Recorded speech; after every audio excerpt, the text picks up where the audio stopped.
कहते हैं ना कि महफिल भी रोएगी, हर दिल भी रोएगा, डूबेगी कश्ती मेरी तो साहिल भी रोएगा। इतना प्यार बांटूंगा इस दुनिया में ऐ मेरे दोस्त कि मेरे मरने के बाद मेरे आशिक तो क्या मेरा कातिल भी रोएगा। और दुनिया में ना किसी भी समस्या है भाई, उसका सबसे अच्छा एक टोल फ्री नंबर है। दुनिया की कोई भी समस्या का सबसे टोल फ्री नंबर है दोस्त। एक बढ़िया दोस्त बनाओ भाई, 2-4 लोगों का, और उनसे ही आप पढ़ाई लिखाई हर तरह के डिस्कस करते रहो।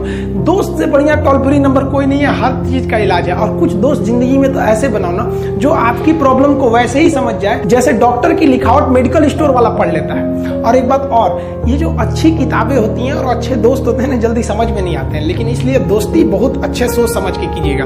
क्योंकि कहा जाता है कि एक आम 10 आम को सड़ा सकता है, लेकिन 10 अच्छा आम एक सड़े हुए आम को कभी ठीक नहीं कर सकते। इसलिए अगर आपको कोई आपके सर्किल में, कोई आपके करियर में कोई बाधा आता है तो तुरंत बाहर कीजिए, उनसे कोई इग्नोर मत कीजिए।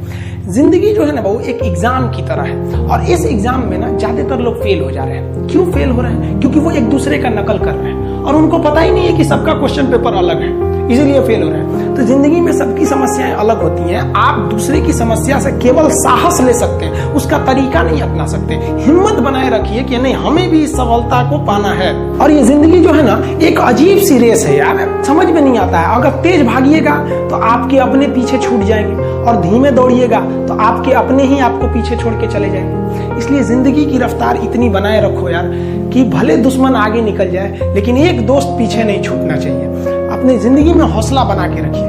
पतंग को पता होता है कि उसका अंत एक कचड़े में जाकर होगा, लेकिन उससे पहले उसे आसमान छूकर दिखाना होता है। पहाड़ों को चीरते हुए जब नदी निकलती है ना, तो कभी नहीं पूछती है कि समुंदर अभी कितना दूर है। और नदी में गिरने से तो कभी किसी की मौत नहीं होती है, मरता तो वही है जिसे तैरना नहीं आता है।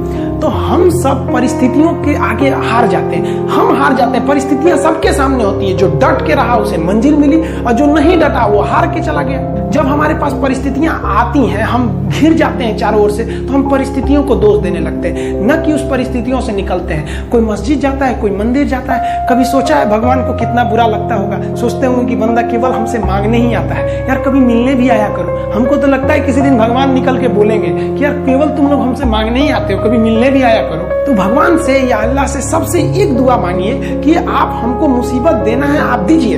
आप जिस तरह से हमें खुशी देते हैं उसी तरह से हम आपके दिए गए दुखों को भी अपनाएंगे, लेकिन हाँ, उस दुख से लड़ने की हिम्मत भी जरूर दीजिएगा। और सबको अपने अपने कर्मों का पता होता है, यूं ही गंगा किनारे इतनी भीड़ नहीं लगी रहती। देखिए जिंदगी में आपसे भी कुछ गलतियां होंगी, और गलती किससे होती है? जो काम करता है, मेहनत करने वालों से ही तो गलतियां होती है। निकम्मों की तो पूरी जिंदगी निकल जाती है दूसरों में कमी ढूंढते ढूंढते। देखिए सफलता और असफलता में थोड़ा सा का अंतर है। सफलता आपका परिचय दुनिया के सामने कराएगी, और असफलता दुनिया का परिचय आपसे करा देगी। इसलिए सफल जरूर होइए। देखिए 97% लोग जो है ना वो थक के किसी काम को छोड़ देते हैं, और जिंदगी भर उन 3% लोगों के लिए काम करने लगते हैं जो कभी भी हार नहीं मानते। मेहनत बता देता है कि परिणाम कैसे मिलेगा, वरना परिणाम तो बताता ही है कि आपका मेहनत कैसा था।